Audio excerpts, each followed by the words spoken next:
We're here with Magpul at SHOT Show 2015. We're here with our engineer who's going to tell us a little bit about this new product, Hunter 700.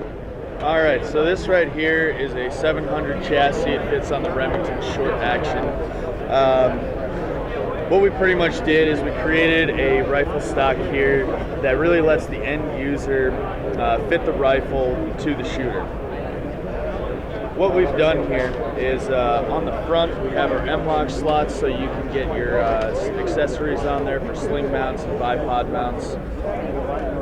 On the bottom, what you're seeing here, we actually have some dimples that allow you to drill and tap to add swing swivels on there as well.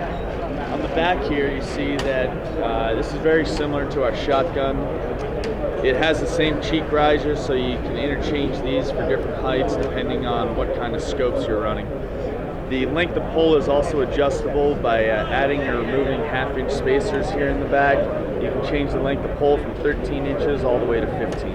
That's plenty for most adults. Yeah, 13 inches is actually on the edge of what some youth stocks are. So you can even go from the short shooter all the way to the very tall person. Now, I'm looking at the actual composition of the polymer. It doesn't look like the Tupperware stocks you might get from Remington or something like that. What's this made out of? So this is a reinforced polymer construction, just like all of our other products. It is a very rigid, very durable material, and it will perform really well out in the real world. So this thing has actually got an aluminum bedding block in the chassis that is acting as the backbone of this rifle. It extends actually all the way up here into the forehand, about to where my fingers are, and then all the way down through the grip to here. And so it's really a subframe, not just a bedding block. Yes, it is the backbone to this rifle. It's what gives this chassis its rigidity, and also why it handles the recoil so well. It's going to be a cast aluminum piece that's then post-machined, so that you get the tolerances that you would expect out of a precision chassis. Now, Felix, if I understand, you're a mechanical engineer? Yes. And you were involved in the creation and design of this product? I certainly was. What were some of the product missions with this product when you were working on the computer doing CAD design? So what we really wanted to do is make sure that we gave the end user quite a few options that some of the higher end chassis have, being that you can change the length of pull, the height of the cheek riser there, being able to add accessories to the front. And probably the coolest thing that we haven't touched on yet is this Magwell interface right here.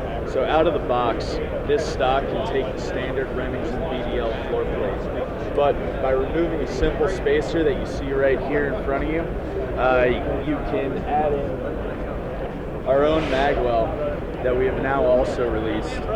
Tell our readers, that's not steel, that's some reinforced polymer, right? Yes, this is also the same reinforced polymer that you're seeing here on the rifle, but it does have metal inserts on the pillars right there that you can see, the shiny parts.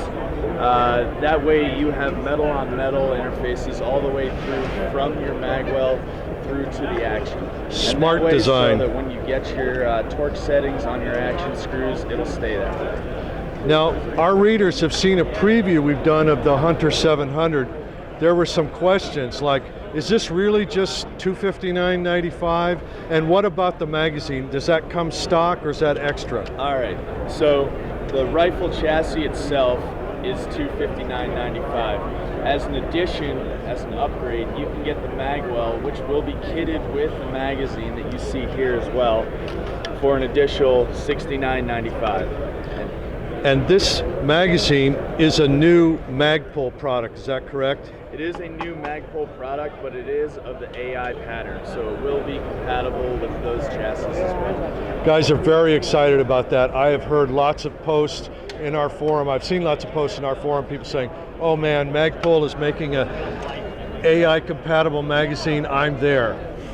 Yeah, I know that's stirred a lot of buzz, and we're also really excited to produce it. A lot of work has gone into this thing to make it what it is, and we're excited to bring it out to you guys. Now, Felix, we're fortunate to talk to actually one of the design team members here.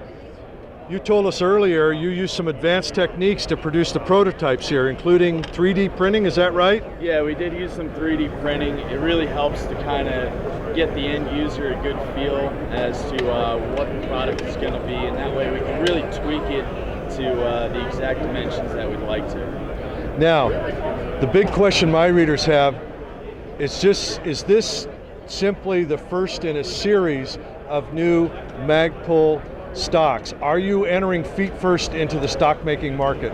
So we have called this the Hunter 700 stock, so there are possibilities that we might come out with some other ones in the future.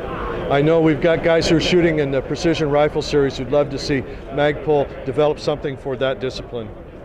Yeah, I know. We would like to as well, but I have to say that this one right here would work fairly well for a lot of applications, not just hunting out in the field. Great, Felix, thank you very much.